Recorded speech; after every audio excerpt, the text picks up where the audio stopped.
మోకాళ్ళ నొప్పులు, disc problems లాంటి అన్ని సమస్యలకు సంప్రదించండి homeo care international world class homeopathy 9001175550. విశాఖలో మాజీ మంత్రి గుడివాడ అమర్నాథ్ అయితే తను అక్రమ కట్టడాలకైతే పాల్పడ్డాడని చెప్పి గాజువాక 70వ వార్డు చెట్టివానిపాలెంలో అయితే తను అక్రమ కట్టడాలు పాల్పడ్డాడని చెప్పి జనసేన నేత పీతలమూర్తి యాదవ్ ఈరోజు గ్రీవెన్సీ ఏదైతే ఉందో ఆ గ్రీవెన్సీలో జీవీఎంసీ కమిషనర్కి అయితే ఫిర్యాదు చేశారు. అయితే మనతో పాటు పీతలమూర్తి యాదవ్ ఉన్నారు, ఆయన అడిగి తెలుసుకుందాం. మూర్తి యాదవ్ గారు చెప్పండి, ఈ అక్రమ కట్టడాలు ఎప్పుడు స్టార్ట్ అయ్యాయి, ఏం చెప్తారు?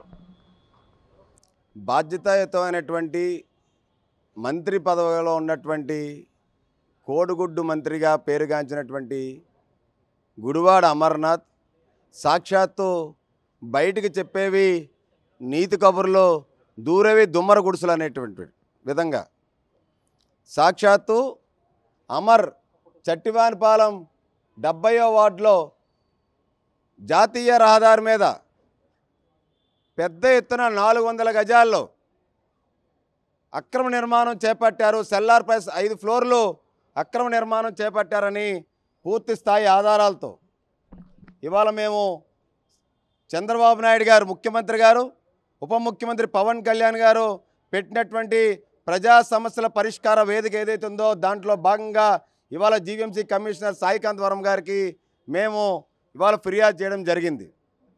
అక్రమ నిర్మాణం చేపట్టారు.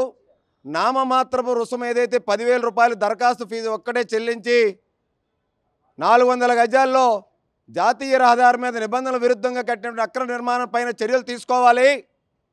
వీళ్ళు వైసీపీ కార్యాలయాలు వైజాగ్లో కానీ అనకాపల్లిలో కానీ వీళ్ళు కట్టినటువంటి కార్యాలయాలన్నీ కూడా వైసీపీ ప్యాలెస్లాగా కట్టినటువంటి వాటికి కనీసం మహావిశాఖ నగరపాలక సంస్థ నుంచి ఎటువంటి అనుమతులు పొందకుండా చెల్లించాల్సినటువంటి రుసుములు చెల్లించకుండా వీళ్ళు దోచుకున్నటువంటి అక్రమ సంపాదన కూడా ఎక్కడా కూడా ప్రభుత్వానికి చెల్లించకుండా వీళ్ళు చేసినటువంటి కార్యక్రమం ఏదైతే ఉందో ఆ కార్యక్రమంలో భాగంగానే ఇంత పెద్ద ఎత్తున అక్రమ నిర్మాణాలు చేపట్టినటువంటి గుడివాడ అమర్పై చర్యలు తీసుకోవాలని, ఆ బిల్డింగ్ యొక్క నిర్మాణ అనుమతులు లేకుండా తీసుకున్నటువంటి వాటిని వెంటనే చట్టపరమైన చర్యలు తీసుకోవాలని చెప్పి డిమాండ్ చేస్తూ ఉన్నాం. మూర్తి యాదవ్ గారు, ఇది ఎప్పుడు అప్లై చేశారు, ఏంటి, ఏ సంవత్సరంలో ఇది అప్లై చేసి ఉన్నారు? ఇది అంటే స్టిల్ ఆ లాగిన్లోనే ఉందంటున్నారు కదా, ఎలాంటి ఆధారాలు ఉన్నాయి మన దగ్గర? 1236 రోజులు లాగిన్లో 1086/BZ5/MDI/2021 ఇగో వాళ్ళ ఎల్టీపీ లాగిన్లో 1236 రోజులు 12 గంటల 15 నిమిషాల వరకు ఇప్పటివరకు ఆయన లాగిన్లోనే ఉంది. ఆయన కట్టిన ఫీజు ఇగో కేవలం 10,000 రూపాయలు. ఇది గుడివాడ అమర్నాథ్ అప్లికేషన్ ఫీజు. మరి అప్లికేషన్ ఫీజు కట్టేసి బిల్డింగ్లు కట్టేసుకోవచ్చా? విశాఖ నగర ప్రజలందరికీ కూడా అదే చట్టం వర్తిస్తుందా? వైసీపీ కార్యాలయాలు కానీ, వైసీపీ మాజీ మంత్రులు కానీ ఇలాగే మొత్తం ఇంకా ఎన్ని చేశారో రాష్ట్రం అంతా, విశాఖ నగరంలో వైసీపీ నేతలు ఇలాగా డబ్బులు కట్టకుండా ఎన్ని వందల వేల బిల్డింగ్లు కట్టేశారో. బిల్డింగ్ల రుసుములు కూడా వీళ్ళు జోబులో వేసుకున్నారు. రాష్ట్ర సంపదను దోచేసుకున్నారు. వీళ్ళు సంపాదించినటువంటి అక్రమ సంపాదనతో అక్రమ నిర్మాణాలు చేపట్టడానిక వీళ్ళు ఈ ప్రజలు తీర్పు ఇచ్చింది, వాళ్ళకి 5 సంవత్సరాల అధికారం ఇచ్చింది. కనుక ఏదైతే అక్రమ నిర్మాణం ఉందో ఈ చట్టివానిపాలెం 70వ వార్డులో గుడివాడ అమర్ యొక్క అక్రమ నిర్మాణం పైన చర్యలు తీసుకోవాలని చెప్పి ఇవాళ జనసేన పార్టీ కోరుతూ ఉంది. ప్రధానంగా మీరు చేస్తున్న ఆరోపణలు, ఇప్పుడు కంప్లైంట్ అయితే ఇచ్చారు, దీని మీద యాక్షన్ ఏ విధంగా ఉండబోతుందని అనుకుంటున్నారు? నిజంగా దీని మీద జీవీఎంసీ కమిషనర్ ఏం చెప్పారు? మేము చేస్తున్నవి ఆరోపణలు కాదు, మేము చేస్తున్నవి వాస్తవాలతోని ఆధారాలతోని మేము ఫిర్యాదు చేస్తూ ఉన్నాం. ఆరోపించడం అంటే నిరాధారమైనటువంటి ఆరోపణలు. ఇక్కడ వాస్తవాలతోని ఆరోపణలు చేయట్లే, వాస్తవాలతో మేము ఫిర్యాదు చేస్తాం. ఖచ్చితంగా చట్టపరంగా జీవీఎంసీ యాక్ట్ ఏదైతే ఉందో జీవీఎంసీ యాక్ట్లోని పరిధిలో ఉన్నటువంటి పరంగా చర్యలు చేపట్టాలి. ఆ యొక్క సంబంధిత టౌన్ ప్లానింగ్ అధికారులపైన చర్యలు తీసుకోవాలని చెప్పి డిమాండ్ చేశాం. అంటే అధికారం వాళ్ళ చేతిలో ఉందని చెప్పి రుషికొండ ప్యాలెస్ మాదిరిగానే ఈయన తరహాలో ఈయన జ్యూరిస్డిక్షన్లో ఈ విధంగా చేశారంటారా? ఏం చెప్తారు మీరు? రుషికొండ ప్యాలెస్లో అక్రమంగా నిర్మాణాలు చేపట్టారని ఇప్పటికే కోర్టులో వాద్యాలు వేసాం, వాద్యాలు నడుస్తూ ఉన్నాయి.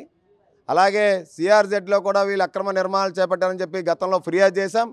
అలాగే ఇప్పుడు వైసీపీ కార్యాలయాలు కూడా అక్రమ నిర్మాణాలు చేపట్టారు, ఎటువంటి అనుమతులు జీవీఎంసీ నుంచి పొందలేదు, జీవీఎంసీ కట్టాల్సిన ఫీజులు కూడా చెల్లించలేదని చెప్పి మేము పోరాడుతా ఉన్నాం జనసేన పార్టీ. ఇప్పుడు గుడివాడ అమర్ మాజీ మంత్రి ఏదైతే ప్రగట్బాల్ పలుకుతూ ఉంటాడో పదే ఆయన యొక్క అక్రమ నిర్మాణం పైన పూర్తి స్థాయి ఆధారాలతో ఫిర్యాదు చేశాం.